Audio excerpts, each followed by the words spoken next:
అందరికీ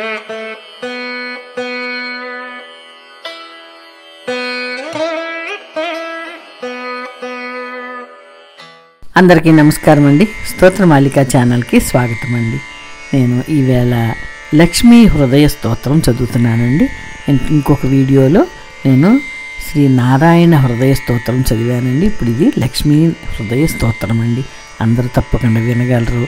నచ్చితే మాత్రం లైక్ చేయండి, మీ ఫ్రెండ్స్కి షేర్ చేయండి, నా ఛానల్ని సబ్స్క్రైబ్ చేసుకోండి. స్తోత్రమాలిక ఛానల్ అండి. చాలా దేవుడి పాటలు స్తోత్రాలు పాడానండి. నాకు వచ్చినట్టుగా పాడాను, తప్పకుండా వినగలరు. ఓకేనా అండి. చదువుకోలేని వాళ్ళు, చదవడానికి టైం లేని వాళ్ళు వింటారన్న ఉద్దేశంగా నేను ఈ స్తోత్రాలన్నీ చదువుతున్నానండి. ఎక్కడన్నా ఉచ్చారణలో ఏమన్నా కొంచెం పొరపాట్లు ఉన్నా క్షమించండి. ఓకేనండి. అందరికీ నమస్తే అండి. హరి ఓం. అస్య శ్రీ ఆద్యాది శ్రీ మహాలక్ష్మీ హృదయ స్తోత్ర మహామంత్రస్య భార్గవ ఋషిః అనుష్ఠుభాది నానాచందాంగిసి అధ్యాది శ్రీ మహాలక్ష్మీ సహిత నారాయణో దేవత శ్రీం బీజం హ్రీం శక్తిః ఐం కీలకం ఆద్యాది శ్రీ మహాలక్ష్మీ ప్రసాద సిద్ధ్యర్థే జపే వినియోగః. ఓం ఆద్యాది శ్రీ మహాలక్ష్మీ దేవతాయై నమః. హృదయే శ్రీం బీజాయై నమః. గుహ్యే హ్రీం శక్త్యై నమః. పాదయోః ఐం బలాయై నమః. మూర్ధాది పాదపర్యంతం విన్యసేత్. ఓం శ్రీం హ్రీం ఐం కరతలకర పార్శ్వయోః శ్రీం అంగుష్టాభ్యాం నమః. హ్రీం తర్జనీభ్యాం నమః. ఐం మధ్యమాభ్యాం నమః. శ్రీ అనామికాభ్యాం నమః. హ్రీం కనిష్ఠికాభ్యాం నమః. ఐం కరతలకర పృష్ఠాభ్యాం నమః. శ్రీం హృదయాయ నమః. హ్రీం శిరసే స్వాహా. ఐం శిఖాయై ఔషట్. శ్రీం కవచాయ హుం. హ్రీం నేత్రాభ్యాం ఔషట్. ఐం అస్త్రాయ ఫట్. భూర్భత్సవరోం ఇతి నిర్బంధః. అధ ధ్యానం. అస్తధ్యాయేన కమలే ధారయంతీం స్వలీలయా హారనూపుర సంయోక్తాం మహాలక్ష్మీం విచింతయేత్. కౌశేయపీతవసనామరవీంద్ర నేత్రాం పద్మద్వయాభయావరోధ్య తపద్మ హస్తాం ఉజ్జచ్చతార్కసదృశ్యాం పరమాం కసంస్థాం ధ్యాయేద్విదీశనతపాదయుగాం జనిత్రీం. శ్రీలక్ష్మీ కమలదారిణ్యై సింహవాహిన్యై స్వాహా. పీతవస్త్రాం సువర్ణాంగీం పద్మహస్తద్వయాన్వితాం. లక్ష్మీం ధ్యాయేతి మంత్రేణ స భవేత్సిద్ధి నీపతిః. మాతులుంగ గదాఖేటే పాణో పాత్రం చ బిభ్రతి. వాగలింగం చ మానం చ విభ్రతి నృపమార్ధన్నీ. ఓం శ్రీం హ్రీం ఐం వందే లక్ష్మీం పరశివమయీం శుద్ధజాంబూనదాభాం. తేజోరూపాం కనకవసనాం సర్వభూషోజ్వలాంగీం. బీజాపురం కనకకలశం హేమపద్మం దదాన. మధ్యాం శక్తిం సకలజననీం సర్వమాంగళ్యయుక్తాం. శ్రీమత్సభాగ్యజననీం స్తామి లక్ష్మీం సనాతనీం. సర్వకామఫలావాప్తి సాధనైక సుఖావహం. స్మరామి నిత్యం దేవేశీ త్వయా ప్రేరితమానసః. త్వదాజ్ఞాం శిరసా ధృత్వా భజామి పరమేశ్వరీం. సమస్త సంపస్సుఖదాం మహాశ్రియం సమస్త కళ్యాణకరీం. మహాశ్రియం సమస్త సౌభాగ్యకరీం. మహాశ్రియం భజామ్యహం జ్ఞానకరీ మహాశ్రియం విజ్ఞానసంపత్సుఖదా మహాశ్రియం విచిత్రవాగ్భూతికరీం మనోరమాం అనంతసౌభాగ్యసుఖప్రదాయినీం నమామ్యహం భూతికరీం హరిప్రియాం సమస్తభూతాంతరసంస్థితా త్వం సమస్తభక్తేశ్వరి విశ్వరూపే తన్నాస్విధ్వరి రిక్తవస్తు త్వత్పాదపద్మం ప్రణమామ్యహం శ్రీః దారిద్ర్యదుఃఖో గతమోనిహంత్రిం త్వత్పాదపద్మం మయి సన్నిధస్య తీనాతివిఛేదనహేతుభూతైః కృపాకటాక్షైరభిషిం చ మాం శ్రీః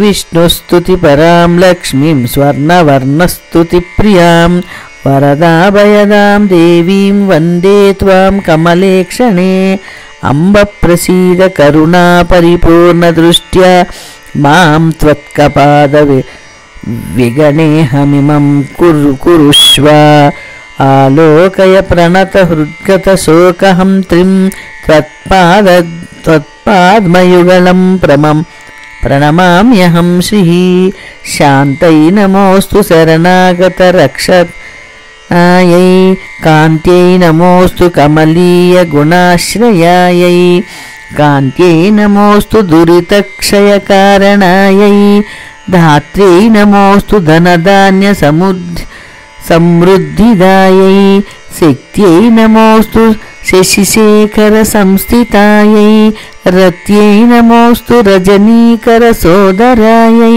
భక్త్యై నమోస్తు భవసాగర తారకాయై మత్యై నమోస్తు మధుసూదన వల్లభాయై లక్ష్మ్యై నమోస్తు శుభలక్షణ లక్షితాయై సిద్ధ్యై నమోస్తు సురసిద్ధ సుభుజితాయై ధృత్యై నమోస్తు మమ దుర్గతి భంజనాయై గత్యై నమోస్తు వరసద్గతిదాయికాయై దేవి దేవగణార్చితాయై భూత్యై నమోస్తు భువనార్తి వినాశకాయై శాంత్యై నమోస్తు ధరణీధర వల్లభాయై పుష్ట్యై నమోస్తు పురుషోత్తమ వల్లభాయై తీవ్రదారిద్ర్యతమోపహంత్యై నమోస్తు తే సర్వభయాపహంత్రీ శ్రీ విష్ణువక్షస్థల సంస్థితాయై నమో నమ సర్వ విభూతిదాయై జయతు జయతు లక్ష్మీ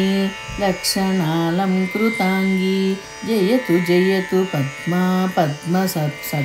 పద్మాభివంద్యే జయతు జయతు విద్యా విష్ణు వామాంక సంస్థా జయతు జయతు సమ్యః సర్వసంపత్కర శ్రీః జయతు జయతు నిత్యా నిర్మల జ్ఞానవేద్యా జయతు జయతు సత్యా సర్వభూతాంతరస్థా జయతు జయతు రమ్యా రత్నగర్భాంతరస్థా జయతు జయతు శుద్ధా శుద్ధజాంబూనదాభా జయతు జయతు శాంతా కాంతిమద్భాసితాంగీ జయతు జయతు శాంతా శీఘ్రమాగచ్చ సౌమ్యే యస్యాః కళాయ కమలోద్భవాద్య రుద్రాశ్చ శుక్రప్రముఖాశ్చ దేవాః జీవంతి సర్వేపి శక్తియస్తే ప్రభుత్వమాప్తా పరమాయుషస్తే ముఖబీజం ఓం హం హ్రీం హం ఆం యం దుం లం వం లిఖే నిలిటిలే విధర్మమలిపిం విసృజ్యాంతరం త్వయా విలిఖితవ్యమేధదితి తత్ఫలప్రాప్తయే తదంతికఫలం స్ఫటం కమలవాసిని శ్రీహరిమ్యాం సమర్పయ సముద్రికాం సకలభాగ్యసంసూచికాం పాదబీజం ఓం అం ఆం ఈం ఏం ఐం కం లం రం కలయాతి యథా దేవి జీవతి సచరాచరా తదా సంపత్కరీ లక్ష్మీ సర్వదా సంప్రసీద మే యదా ध्रुवं नित्यं स्वकलां सन्निवेशयत् तथैव स्वकलां लक्ष्मीमयि संयस्यमर्भया सत्यसौख्यप्रदे देवी भक्तानामभयप्रदे अचलां कुरु यत्नेन कलामयि निवेशितां मुदास्तामत्पाले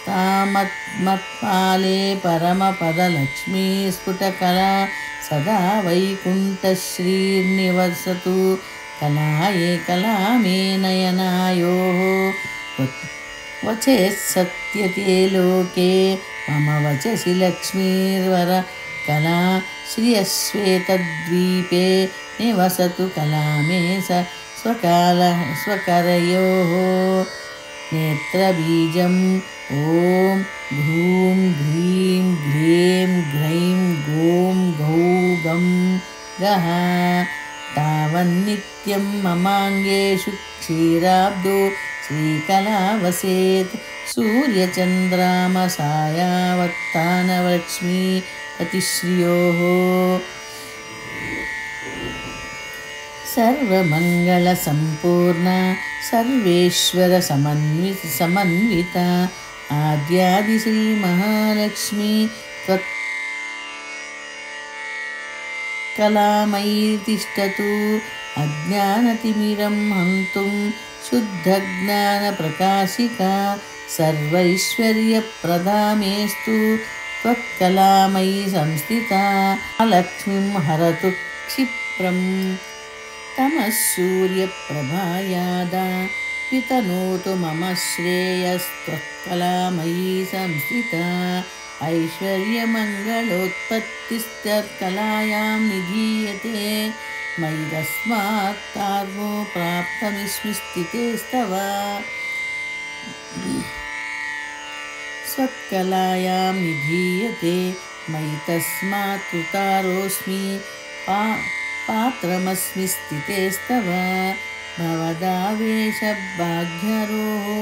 भाग्यवासिन् भार्गवी तत्पादसाद्वित्रोऽहं लोकमातर्नमोऽस्तु ते पुनासि मां त्वं कलयैनवस्म ततः समागत्य ममाग्रतस्वयं परं पदं श्रीर्भवसु प्रसन्ना मद्यच्युते प्रविशादिलक्ष्मीः श्रीवैकुण्ठस्थिते लक्ष्मी समागतः नारायणेन सह मां कृपादृष्ट्यावलोकय सत्यलोकस्थिते लक्ष्मी त्वम् आगच्छ सन्निधिं वासुदेवेन सहिता प्रसीद वरदा भव श्वेतद्वीपस्थिते लक्ष्मी शीघ्रमागच्छ सुव्रते विष्णुना सहिता देवी जगन्माता प्रसीद मे क्षीराम्बुद्धिस्थिते लक्ष्मी समागच्छ समाधवे त्वत्पाददृष्ट्या सुधया सततं मां विलोकय रत्नगर्भस्थिते लक्ष्मी परिपूर्णहिरण्मयी समागश्चासित्वासु पुरतो मम शिरा भव महालक्ष्मी निश्चला भवति निर्मले प्रसन्नकमले देवी प्रसन्नहृदया भव श्रीधरे श्रीमहालक्ष्मी त्वदस्तं महानिधिं शीघ्रयुज्य पुरतः प्रदर्शय समर्पय वसुन्धरे श्रीवसुदेवसुदोग्रि कृपामयी त्वत्कुष्ठगतः सर्वस्वं शीघ्रमे सम्प्रदस्य विष्णुप्रिये रत्नगर्भे समस्त फलदे शिवे प्रगर्भगतहेमादि सम्प्रदर्शय दर्शय रसातलगते लक्ष्मी शीघ्रमागच्छ मे पुरः न जाने परमं रूपं मातर्मे सम्प्रदर्शय आविर्भवनो वेग शीघ्रमागच्छ मे पुरः न जाने परमं रूपं मातर्मे सम्प्रदर्शय दर्शय आविर्भव मनोवेग शीघ्रमागश्च मे पुरः मा वत्सभैरीयत्युक्त्या कामं गौरीवरक्ष मां देवी शीघ्रमागश्च धरणीगर्भसंस्थिते मातस्वक्षत्यभृतो हं मृगये त्वां कुतूहलात् मातस्वद्भक्त्यो भृत्योऽहं मृगये त्वां कुतूहलात् उत्तिष्ठज्जागृही मयि समुत्तिष्ठस्जागृही अक्षया हेमकलशा सुवर्णेन सुपूरितान् निक्षेपामे मे समाकृष्ट्य समुद्युक्तममाग्रतः समुन्नताना भूत्वा सम्यग्गेहि धरातलात् मत्सन्निधिं समागश्च मदाहितकृपारसा प्रसीद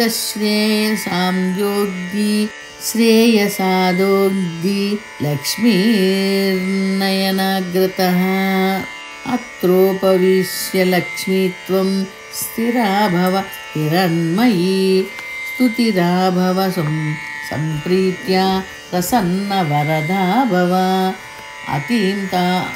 अनीतास्तु त्वया देवी निधीन्यै सम्प्रदर्शय अध्यक्षेन सहसा दत्त्वा संरक्ष मां सदा मयि तिष्ठत्तदा नित्यं यथेन्द्रादिष्टु तिष्ठसि अभयं कुरु मे देवी महालक्ष्मी नमोऽस्तु ते समागश्च महालक्ष्मी शुद्धजाम्बूनदस्थिते प्रसीद पुरतस्थित्वा प्रणतं मां विलोकय लक्ष्मीर्भवङ्गतामासि यत्र यत्र हिरण्मयी तत्र तत्र स्थितां त्वमे तव रूपं दर्शय क्रीडन्ति बहुधा भूमौ परिपूर्णकृपामयी मम मूर्धनिते हस्ता मविलम्ब तत्परया फलाभाग्योदये लक्ष्मी समस्तपुरवासिनी प्रसीद मे महालक्ष्मी परिपूर्णमनोरथे अयोध्यादिषु स्वेषु नगरेषु समास्थिते वैभवैर्विद्वत्युक्ते समागश्च मुदान्विते समागश्च ममाग्रेव वसुस्थिरा करुणारसिरस्वनेत्रद्वयाविलासिनी सन्निद्वस्या महालक्ष्मी त्वत्पाणि मम मस्तके करुणासुधं यामात्वा अभीष्टस्य स्थिरं कुरु सर्वराजगृहे लक्ष्मी समागश्च बलान्विते स्थित्वा सुपरतो मेदप्रसादेन भयं कुरु सादरं मस्तके हस्तं मम त्वकृपयार्वया सर्वराजस्थिते लक्ष्मी त्वत्कलामयी तिष्ठतु आद्यादिश्रीमहालक्ष्मी विष्णुवामाङ्कसंस्थिते प्रत्यक्षं कुरु मे रूपं रक्ष मां शरणागतं प्रसीद मे महालक्ष्मी सुप्रसीदं महाशिवे अचला भव सुप्रीतास्तु स्थिरा भव मद्गृहे यावत् तिष्ठति वेदाश्च यदा पच्छन्द्रदिकावकौ यादिष्ट्वाश्च यावत्त्वं तावस्कुरु कृपामयी चान्द्रिकलायादाशुक्ले वर्धते सा दिने दिने तदा दयेतु मय्येव वर्धतामभिवर्धतां यदा वैकुण्ठनगरे यदा वैक्षीरसागरे तदा मद्भवेतिष्ठस्थिरं विष्णुना सह योगिनां हृदये नित्यं यदा तिष्ठति विष्णुः तदा मद्भवते तिष्ठि तदा मद्भवने तिष्ठस्थिरं श्रीविष्णुना सह नारायणस्य हृदये भवदीयदास्ते नारायणोऽपि तदा हृत्मं कमले यदास्ते नारायणस्त्यमपि नित्यविभूतदैव तौ तिष्ठतां हृदि ममामि दयान्वितौ श्रीः विज्ञानवृद्धिं हृदये कुरु श्री सौभाग्यवृद्धिं कुरु मे गृहे श्री दयासुवृष्टिं कुरुतां मयि श्रीः सुवर्णवृष्टिं कुरु मे करे श्रीः समान्त्यजेदासितकल्पवल्ली सद्भक्तिचिन्तामणि कामधेनो समान्त्यजेदा भव सुप्रसन्ना गृहे कलत्रेषु च पुत्रवर्गे कुक्षिबीजम् ॐ अं आं ईं ऐं ऐं आद्यादिमये त्वमजां बीजं त्वमेव साकारनिराकृति त्वं त्वया धृतश्चाभवां सङ्घश्रीत्रं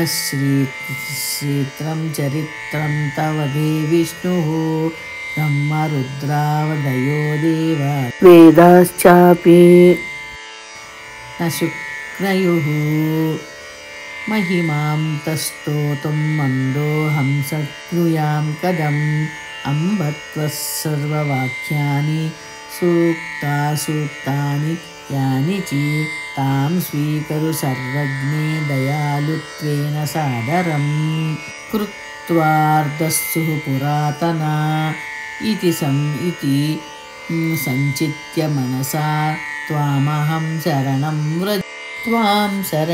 व्रजे तव प्रतिज्ञा मद्भक्त्या न नश्यन्तीत्यपि क्वचित् इति सञ्चित्य प्राणा सन्धारमाम्यहं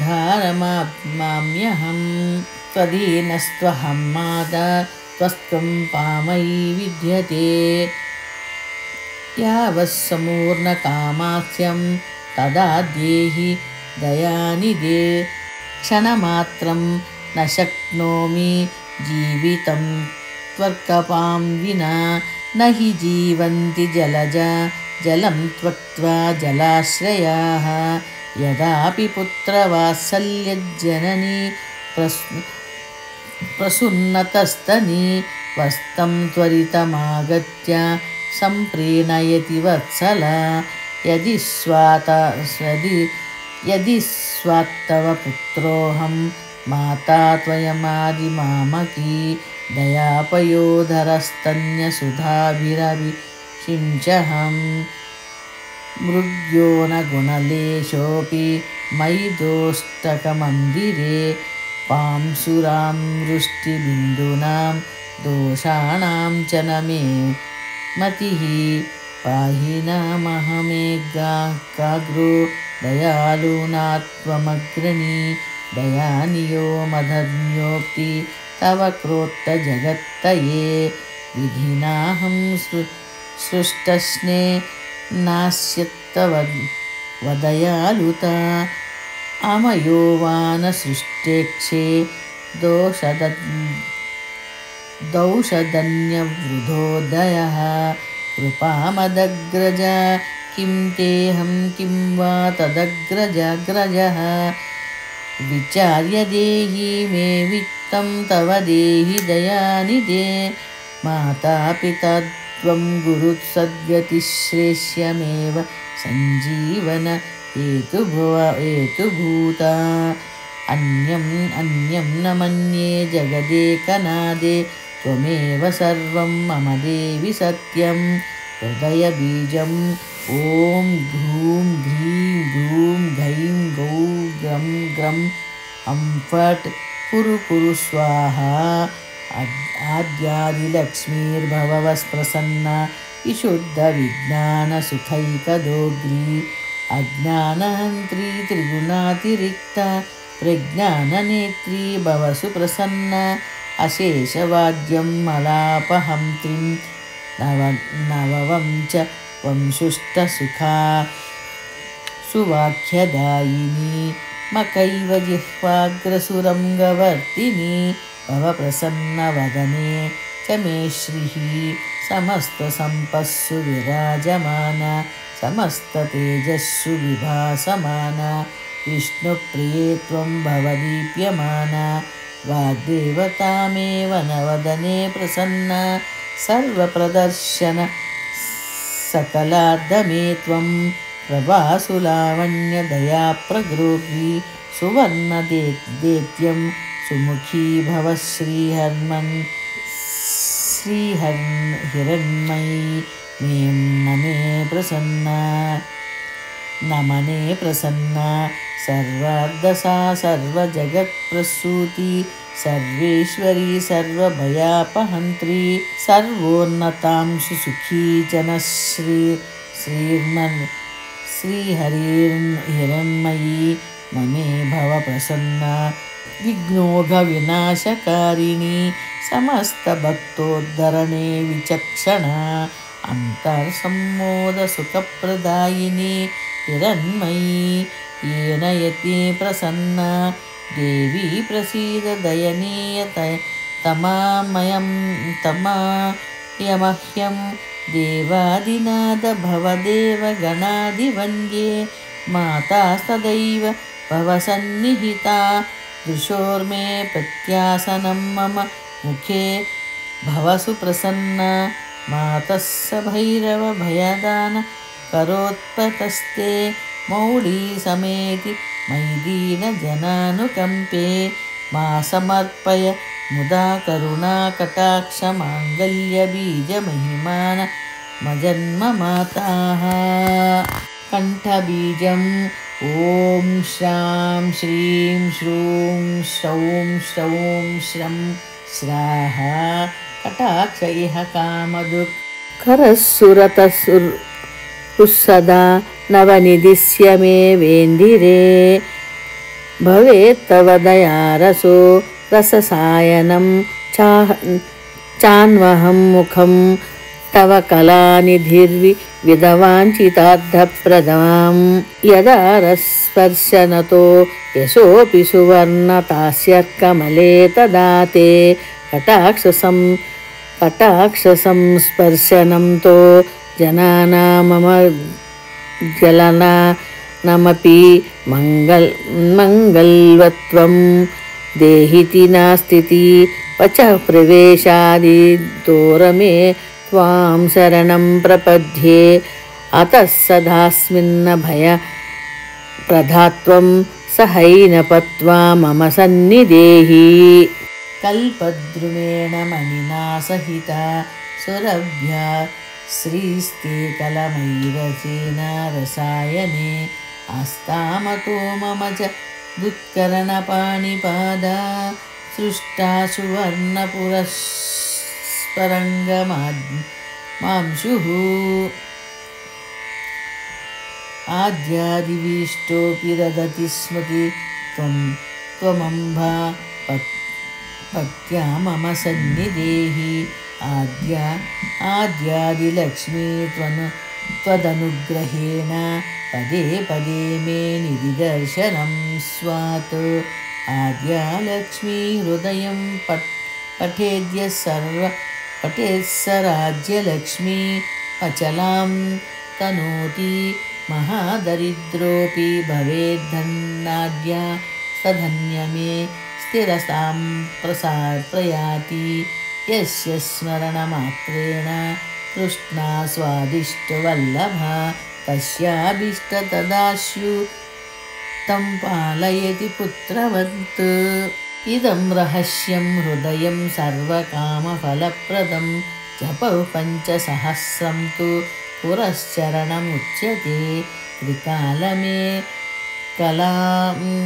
त्रिकालमेककालां वा नरो भक्तिसमन्वतिः यत्पठेक्षं यादि स याति परमां श्रियं महालक्ष्मीं समुद्दिश्य निशि भार्गवासरे इदं श्रीहृदयं जप्त्वा 5 भवेत् धनी भवेत् अनेन हृदयेन्यां गर्भिण्या अभिमन्त्रं मन्त्रितं ददाति तत्कुले पुत्रो जायते श्रीपतिस्ययं नरेणाप्यथवा नार्या लक्ष्मीहृदय मन्त्रिते जले पीते च दृष्टे मन्दभाग्यो न जायते य अश्वायुग्मास शुक्लपक्षे रमोत्सवे सन्निहिते च भक्त्या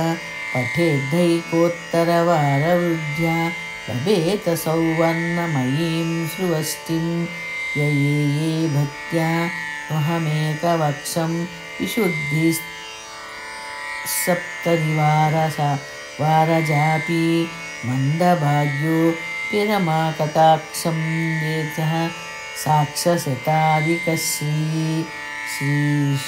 श्रीशाङ्घी भक्तिं हरिदासदास्यं प्रसन्न मन्त्रार्धदुडैकनिष्ठां गुरोस्मृतिं निर्मलबोधबुद्ध्यं प्रदेहि मे ते परमं पदं श्रीः पृथ्वीपतित्वं पुरुषोत्तमं विभूतिवासं विविधार्धस्थितं सम्पूर्णकीर्तिं बहुवर्षभोगं प्रदेहि मे लक्ष्मी पुनः पुनस्तस्यं वारादिविध्यं बहुलोकवश्यं वयस्तिरत्वं ललना सुभोगं पौत्रादिलब्धं सकलार्धसिद्ध्यं प्रदेहि मे भार्गवी जन्मजन्मनि सुवर्णवृद्धिं कुरु मे गृहे श्रीः सुधान्यवृद्धिं कुरु मे गृहे श्रीः कल्याणवृद्धि कुरु मे गृहे श्री विभूतिवृद्धिं कुरु मे गृहे श्री शिरोबीजं ॐ यं हं कमलं वं श्रीं ध्याये लक्ष्मीं प्रहसितमुखीं कोटिबालात्कवासं विद्युद्वारम्भरवरदाधारं कोशनाद्यं सुखोभवां बीजापुरं नरसियुगं बिभ्रतीं स्वर्णपात्रं भर्त्रायुक्ता मुहूरभयदा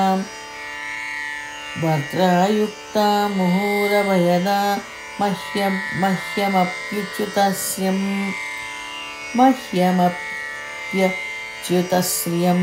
यधर्वणरहस्ये उत्तरभागे आद्यादिश्रीमहालक्ष्मी हृदयस्तोत्रं सम्पूर्णम्।